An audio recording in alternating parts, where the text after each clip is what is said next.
Montana Territory, 1873. The harsh April wind whistled through the cracks of Isaac Zimmerman's cabin, a bitter reminder that spring arrived reluctantly in the northern reaches of the Montana Territory. At 26, Isaac had already weathered 5 brutal winters on his struggling cattle ranch, each one leaving him more convinced that the frontier demanded solitude. Men who sought companionship out here only invited heartbreak when disease, Indians, or the unforgiving land inevitably took their loved ones. "A man stands alone out here," he muttered to himself as he pulled on his worn leather gloves. "That's just the way of things." The morning sun cast long shadows across his modest spread, 200 acres with 60 head of cattle. Not much compared to the cattle barons further south, but it was his, bought with the blood and sweat of years working as a ranch hand after the war. The land was everything. The only thing that wouldn't betray you if you respected its harsh rules. Isaac stepped out onto his porch, surveying the rolling hills that stretched toward the distant mountains. His prized stallion Thunder had gone lame last week, and without a proper mount, his ability to manage the herd when spring roundup came would be crippled. The nearest town, Whitetail Creek, was 15 miles away, but Old Man Jenkins had a decent stable just 8 miles east. Word was he had several good horses for sale. As Isaac mounted his backup horse, an aging mare that couldn't handle the rigors of daily ranch work much longer, he felt that familiar hollowness in his chest.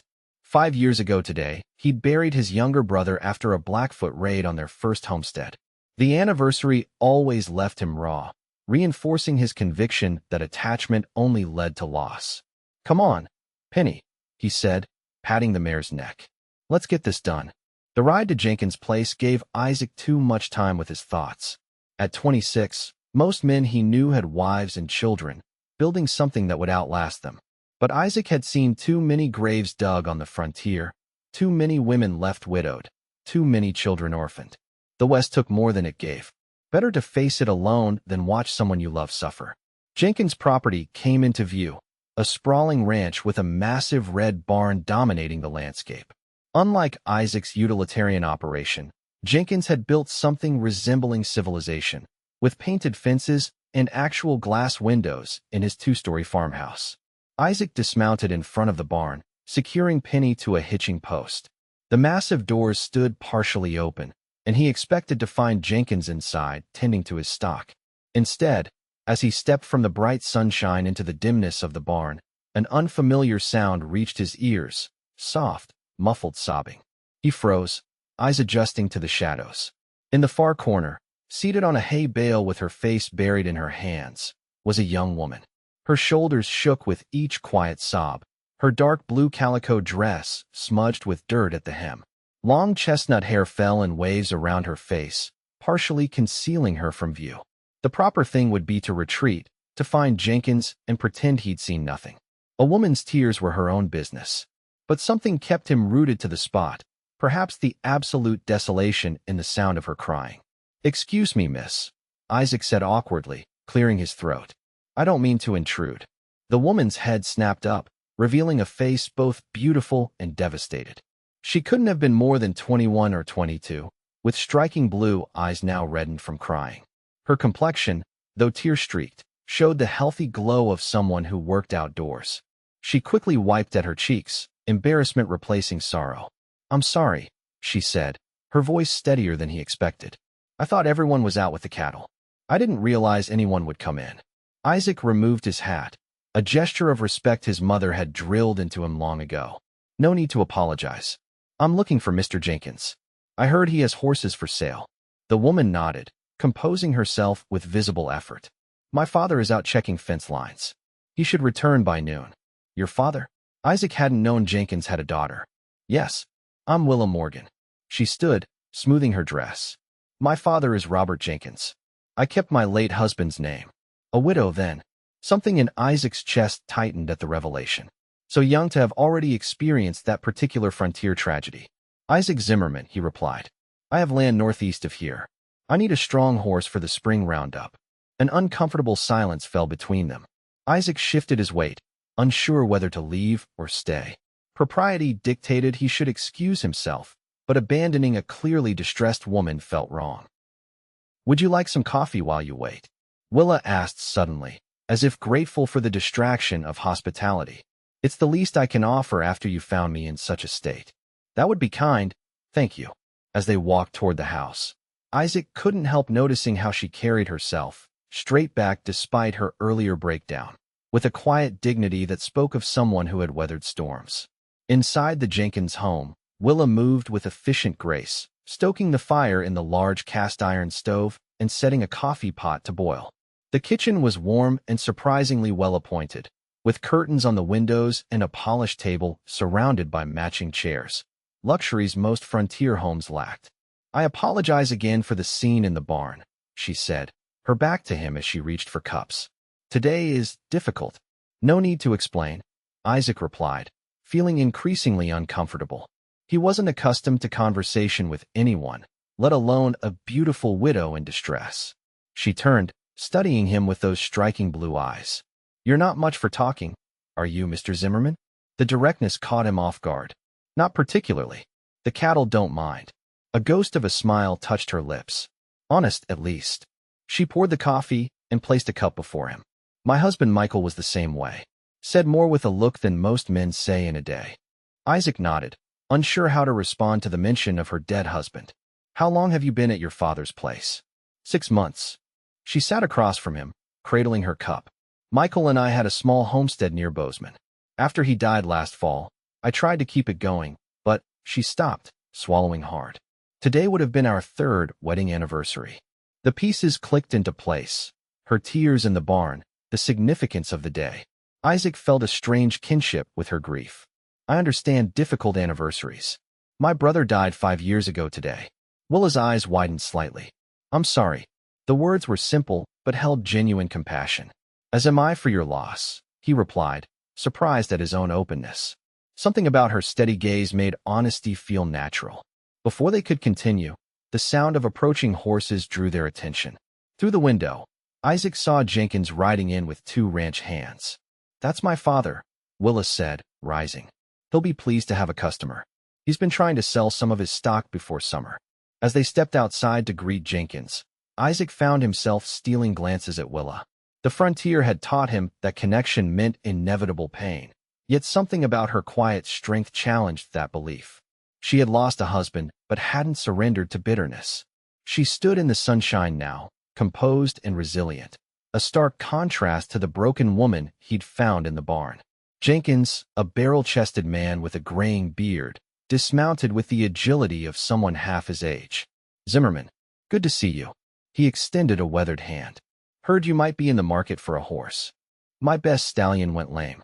I need a replacement before roundup." "Got just the animal," Jenkins said enthusiastically. "Come see."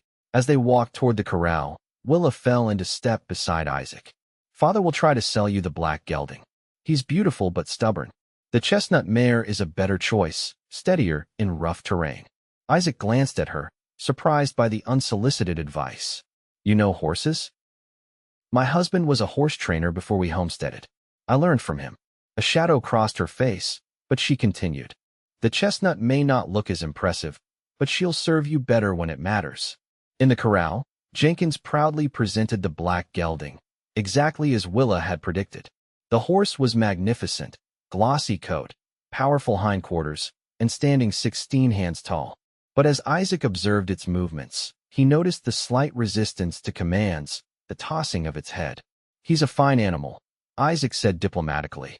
"What about the chestnut mare?" Jenkins looked momentarily surprised. "She's available too, though not as flashy." As Isaac examined the mare, he felt Willa watching him. The horse was indeed steadier, responding intelligently to subtle cues. When he mounted her for a test ride, she moved with smooth confidence across the uneven terrain of the corral. "I'll take her," Isaac decided, dismounting. "She's exactly what I need." The transaction was quickly settled. As Jenkins went to prepare the bill of sale, Willa approached Isaac again. "Thank you for your kindness earlier," she said quietly. Most men would have backed away from a crying woman faster than from a rattlesnake. Isaac managed a small smile. "Maybe I'm not most men." "No," she replied thoughtfully. "I don't believe you are." Something passed between them then, an understanding, perhaps, or recognition of shared pain. Before Isaac could examine the feeling too closely, Jenkins returned with the paperwork. As Isaac prepared to leave with his new horse, Willa surprised him by asking, "Will you be at the Founders' Day celebration in Whitetail Creek next Saturday?" The question caught him off guard. He hadn't attended a town gathering in years. "I hadn't planned on it." "You should consider it," she said, her blue eyes meeting his directly. The isolation of ranch life can become a habit, even when it's no longer necessary. Her words struck uncomfortably close to the truth. Isaac nodded noncommittally and mounted the chestnut mare. As he rode away, he found himself looking back once to see Willa still standing by the fence, watching him go. For the next week, Isaac tried to focus on preparing for the spring roundup, but his thoughts kept returning to Willa Morgan. Her words about isolation becoming a habit echoed in his mind as he ate solitary meals in his quiet cabin. The idea of attending the Founders' Day celebration seemed increasingly appealing, though he told himself it was simply a practical opportunity to connect with potential buyers for his cattle. Saturday arrived with clear skies and mild weather. Isaac found himself shaving carefully and putting on his least worn shirt, small vanities he'd long ago abandoned. The ride to Whitetail Creek took just over an hour on his new mare, whom he'd named Autumn for her rich coloring. The town was transformed for the celebration. Bunting decorated the main street, and tables laden with food lined the area near the church. A makeshift dance floor had been constructed in front of the mercantile, where a trio of musicians tuned their instruments. Isaac felt immediately out of place among the socializing townspeople. He'd convinced himself to come, but now that he was here, his old instincts urged retreat. He was considering doing exactly that when a familiar voice called his name. "Mr. Zimmerman, you decided to join us after all." Willa approached, transformed from the grieving widow he'd encountered. She wore a sage-green dress that complemented her complexion, her chestnut hair neatly arranged with a few wayward curls framing her face. She looked younger, almost carefree. "Miss Morgan," he greeted, removing his hat. "Yes, I thought I should make an appearance." She smiled, seeming genuinely pleased. "How is the mare working out?" "Perfectly. You were right about her temperament." "I'm glad." She glanced toward the gathering crowd. "Have you eaten?" Mrs. Peterson's fried chicken is legendary in these parts. Before Isaac could respond, a commotion erupted near the bank. Sheriff Miller was confronting a rough-looking stranger whose hand hovered dangerously near his holstered pistol. The tension in their postures suggested imminent violence. Isaac instinctively stepped slightly in front of Willa, his body tensing. The stranger, bearded and unwashed, suddenly drew his weapon, but before he could aim, Sheriff Miller tackled him to the ground.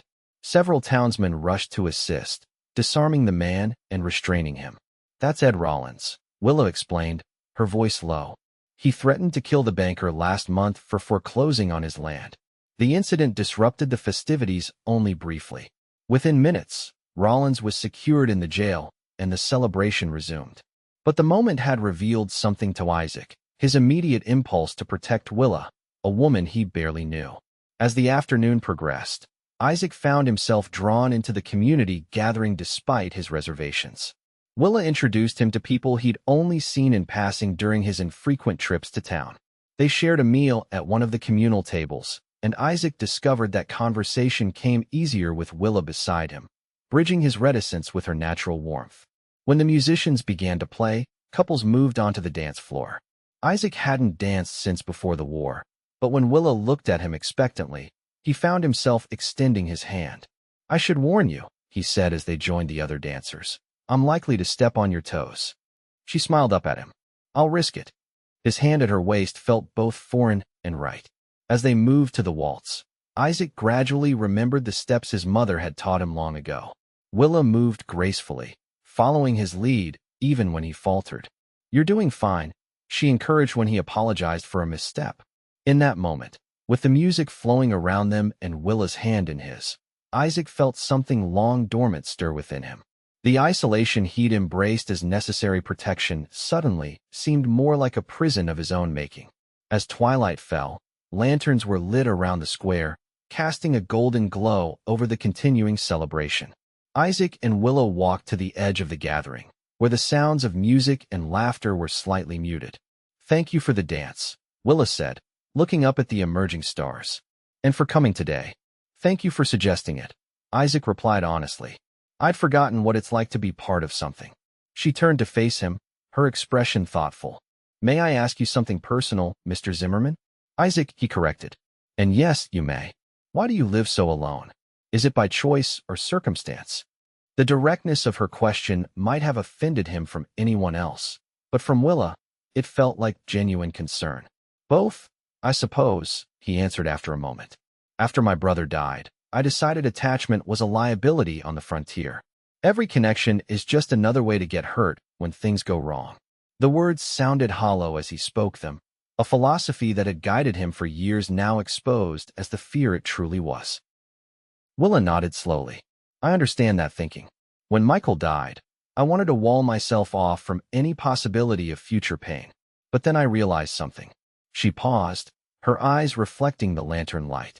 "The pain only exists because the love was real, and that makes it valuable, even when it's lost." Her words struck Isaac with unexpected force. Before he could respond, Jenkins appeared, looking apologetic. "Sorry to interrupt, but we should head back, Willa. Storm clouds gathering to the north." Willa nodded, though she seemed reluctant. "Will you be all right riding back alone, Isaac?" "I've weathered many storms," he replied with a small smile. "But I appreciate your concern." As they parted, Willa surprised him by touching his arm lightly. "Perhaps you could visit again? Father always needs help with the spring branding." The invitation was transparent, but Isaac appreciated it nonetheless. "I'd like that." The ride home felt different somehow. Though physically alone, Isaac didn't feel the familiar isolation. Willa's words about love and pain echoed in his thoughts, challenging the walls he'd built around himself. True to Jenkins' prediction, the storm hit just as Isaac reached his cabin. Wind howled around the eaves as rain lashed against the windows. Inside, the empty rooms felt different now, not peaceful but incomplete. Over the next few weeks, Isaac found reasons to visit the Jenkins ranch. He helped with branding, repaired fencing, and each time, spent hours talking with Willa. Their connection deepened as spring surrendered to early summer. Conversations ranging from practical ranching matters to deeper discussions of life and loss. During one such visit in late June, Willa showed Isaac her small garden behind the main house, where vegetables and flowers grew in careful rows. "Michael always said I had a gift for making things grow," she explained, kneeling to pull a weed. "Even in this unforgiving soil." "He was right," Isaac replied, watching how tenderly she handled the plants. "You seem to bring life wherever you go." She looked up, momentarily surprised by his words. "That's a lovely thing to say." Their eyes held for a long moment before Isaac extended his hand to help her up. When she stood, they were close enough that he could see the flecks of darker blue in her eyes, close enough that the thought of kissing her became overwhelming. With careful restraint, he stepped back. Though their connection had grown, Isaac remained conscious of her relatively recent widowhood. She deserved time and respect. "I should check on that loose board in the stable before I leave," he said, breaking the moment. Willa nodded, a slight flush coloring her cheeks. Of course. As summer progressed, Isaac found himself sharing more of his past with Willa. His experiences in the war, the death of his parents to typhoid when he was 17, his journey west with his brother in search of a new beginning. In turn, she told him about growing up as Jenkins' only child after her mother died, her marriage to Michael, and their dreams for their homestead. "Do you ever think of going back?" Isaac asked one evening as they sat on the porch watching a spectacular sunset. "To your own land, I mean." Willa was quiet for a moment. "Sometimes, but it's too much for one person. And the memories there are." She sighed. "Too fresh, still." "I understand," Isaac said softly. She turned to him, her expression earnest. "You do, don't you? Truly understand." It wasn't a question, and Isaac felt the weight of her recognition. How rare it was to find someone who comprehended the particular pain of frontier loss without need for explanation.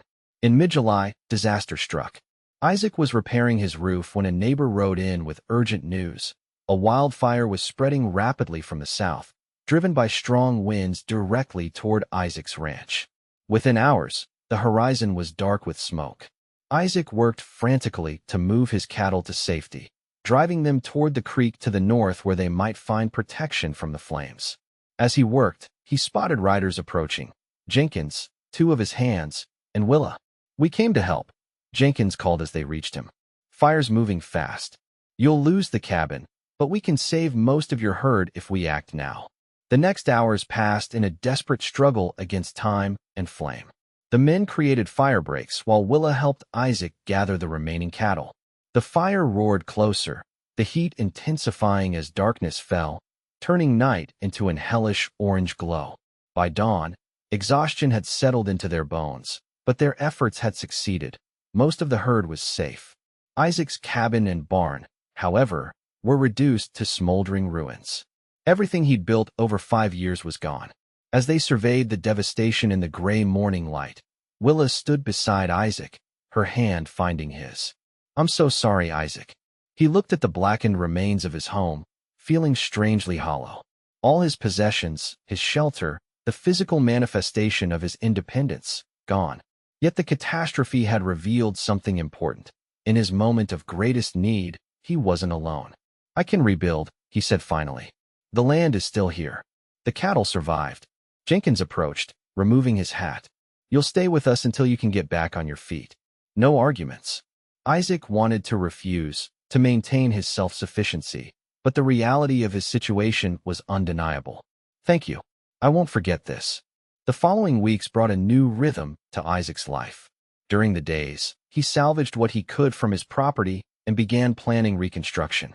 Evenings were spent at the Jenkins Ranch, where he was given the spare room in the main house. Living in such close proximity to Willa changed something between them.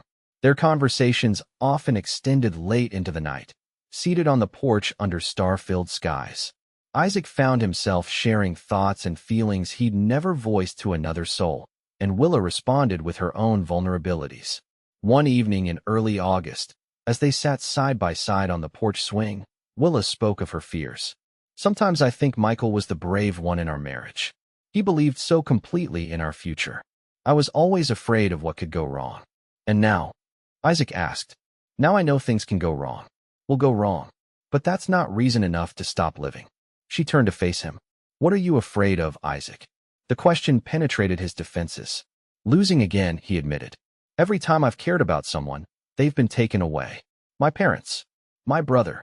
It seems safer not to care." "Safer, perhaps," she said softly.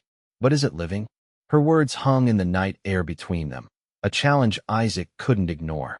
In that moment, he recognized how deeply his feelings for Willa had grown, and how terrified he was of those feelings. The following day, a stranger arrived at the Jenkins Ranch asking for Willa. Isaac was repairing a corral fence when he saw the well-dressed man dismount near the house. Something in the visitor's bearing, confident, entitled, set Isaac on edge. Later, he found Willa in the garden, her expression troubled. "Is everything all right?" he asked. She hesitated before answering. "That was James Foster, Michael's cousin. He claims Michael promised him a share in our homestead before he died." "Is that true?" "No," she said firmly. "Michael would never have done that without discussing it with me. James was always envious of our land. It has the best water access in the area. What does he want?" "He wants to buy me out for far less than the land is worth." She shook her head. "I refused. But he implied he has documentation of Michael's promise. He's threatening legal action." Isaac felt a protective anger rise within him. "Do you believe he has such documentation?" "It would have to be forged if he does." Willa's hands trembled slightly. "But I can't prove that." "What will you do?" She looked toward the distant mountains. "Fight him, I suppose. It's all I have left of the life Michael and I built together." The arrival of Foster created a shadow over the tentative happiness that had been growing between Isaac and Willa. Isaac could see the worry in her eyes, the weight of this new threat pressing down on her. 2 days later, Foster returned with the county magistrate, presenting a document that appeared to be signed by Michael Morgan, promising Foster first right to purchase the homestead at a set price in the event of Michael's death. "The signature looks like Michael's," Willa admitted, her voice tight with distress. "But he would never have done this." The magistrate, a fair-minded man named Judge Williams, examined the document carefully. "The paper seems legitimate, Mrs. Morgan. However, given your objection, I'll allow you 2 weeks to present evidence contradicting this claim before making a ruling." After they departed, Willa collapsed into a chair, her composure finally breaking. "I don't know how to fight this. All our papers were in order, but most burned when we lost the cabin in a kitchen fire last fall. That's what killed Michael, trying to save our documents box. Isaac knelt beside her chair. We'll find a way. Her eyes met his, filled with both doubt and desperate hope. How? I don't know yet. But I promise you, Willa, you won't face this alone. The next day, Isaac rode into Whitetail Creek to speak with Judge Williams privately. The judge, a veteran of frontier justice, listened carefully to Isaac's suspicions about Foster. The timing is certainly convenient, Williams agreed, coming just after Mrs. Morgan has suffered so much loss. But suspicion isn't evidence, son. What if we could prove the document is newer than it claims to be? It's supposedly dated last August, but what if the paper or ink is newer? The judge stroked his beard thoughtfully. That would certainly cast doubt on its legitimacy, but you'd need an expert to examine it. Is there such a person in the territory? There's a former Treasury agent in Helena who specializes in detecting forgeries. Fellow named Harrison. He might help. Isaac nodded decisively. Then I'll go to Helena. The journey would take several days each way, precious time from the 2-week deadline. But it represented their best hope of challenging Foster's claim. When Isaac explained his plan to Willa, she protested. You can't leave your rebuilding for so long just for my problems. They're not just your problems anymore, he replied simply. Not if you'll let me help. Something shifted in her expression then, a recognition of what his words truly meant. She reached for his hand, her fingers intertwining with his. Be careful. Foster isn't the type to surrender easily. Isaac departed the next morning, riding hard for Helena. The territorial capital was bustling with activity, a stark contrast to the isolation of ranch life. It took him a full day to locate Harrison, who initially refused to get involved. I'm retired, the older man insisted. Court battles aren't my concern anymore. A widow is about to lose everything her husband died trying to protect, Isaac pressed. All I'm asking is for you to examine one document. Harrison's resistance finally crumbled. Bring it to me, then. But I make no promises. The document is with the county magistrate in Whitetail Creek. Would you consider traveling there? The request was substantial, but something in Isaac's determination must have moved Harrison. 3 days, he finally agreed. I'll need my fee regardless of what I find. Isaac paid the substantial sum from his limited savings without hesitation. They departed together the following day, pushing their horses to reach Whitetail Creek before the deadline expired. They arrived with just 2 days to spare. Judge Williams arranged for Harrison to examine the document Foster had presented, while Isaac returned to the Jenkins ranch to inform Willa of their progress. He found her in the barn, brushing down her father's horses with methodical care that didn't quite mask her anxiety. Harrison is examining the document now, Isaac explained. We should know something by tomorrow. Willa set down the brush, her relief evident. Thank you for doing this, Isaac. Whatever happens, Foster won't take what's yours, he promised. Not while I have breath in my body. She stepped closer, her eyes searching his face. Why? Why risk so much for me? The question hung between them, demanding truth. Isaac took a deep breath, finally surrendering to what he'd known for weeks, but feared to acknowledge. Because I love you, he said simply. I think I have since I found you crying in this very barn. You've shown me that isolation isn't strength, it's just fear. And I'm tired of living in fear, Willa. Tears filled her eyes, but they weren't tears of sadness. I love you too, she whispered. But I've been afraid to trust that happiness could be possible again. Isaac drew her into his arms, the final walls around his heart crumbling as he held her. Their kiss was gentle at first, then deepened with the intensity of feelings long restrained. When they finally parted, both slightly breathless, Willa said, Whatever happens with the homestead, knowing you love me is enough. The following morning, they rode together to Whitetail Creek to meet with Harrison and Judge Williams. The former Treasury agent's findings were definitive. The document is a forgery, Harrison explained, pointing to specific aspects of the paper and ink. The paper itself was manufactured no more than 3 months ago, based on the watermark pattern. The signature appears genuine, but was likely copied from another document and transferred using a wax method I've seen counterfeiters employ. Judge Williams nodded gravely. That's enough for me to deny Mr. Foster's claim, Mrs. Morgan. When Foster arrived later that day, expecting a ruling in his favor, the judge's announcement visibly shook him. His face reddened with anger. This is outrageous. I'll appeal to the territorial governor. You're welcome to try, Judge Williams replied calmly. But I suggest you depart our county promptly, Mr. Foster.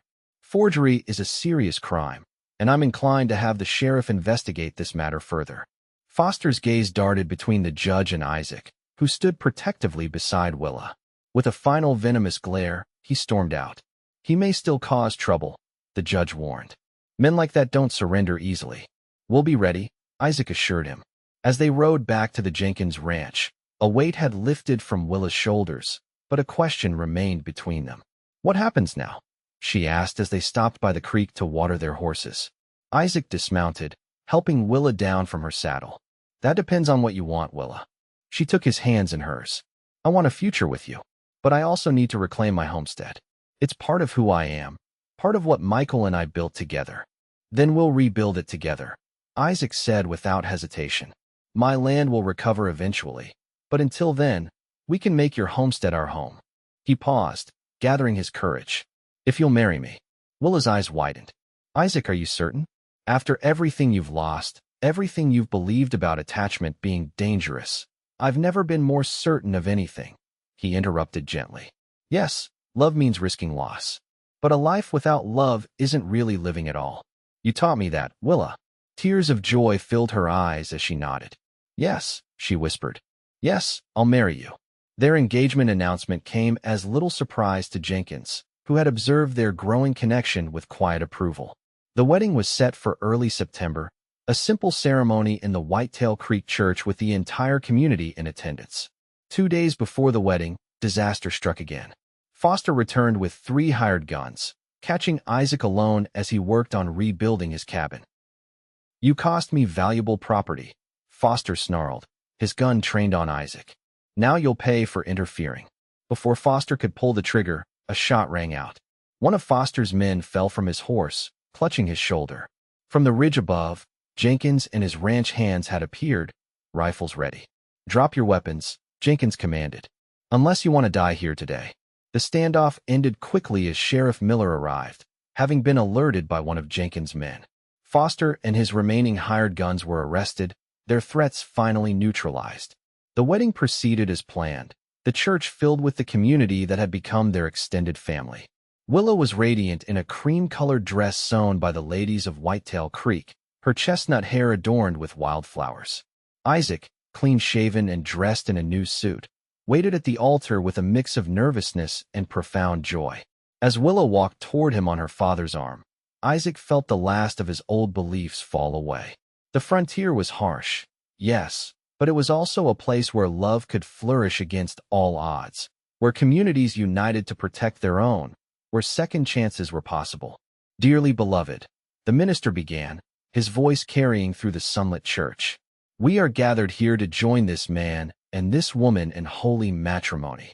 Their vows were simple but profound, promises to face life's challenges together, to find joy in each other through good times and bad, to build a home filled with love. I now pronounce you husband and wife, the minister concluded. What God has joined together, let no man put asunder. Their kiss sealed more than a marriage. It marked the triumph of hope over fear, of connection over isolation, of love over loss. 1 year later, Isaac and Willa stood on the porch of their rebuilt homestead near Bozeman. The house was larger than before, designed for the family they hoped to create. Their combined herds grazed on the expanded property, a testament to their hard work and persistence. Do you ever think about that day we met? Willa asked, leaning against Isaac's shoulder as they watched the sunset paint the mountains in gold and crimson. Every day, he answered honestly. I walked into that barn expecting to find a horse, and instead found the woman who would change my life. Willa smiled, placing his hand over her slightly rounded belly where their first child grew. And I found a man brave enough to love despite his fears. As darkness settled over the Montana wilderness, they remained on the porch, wrapped in each other's arms. The frontier still demanded strength and resilience, but they had discovered that the greatest strength came not from isolation, but from the courage to love, to build, to begin again, together.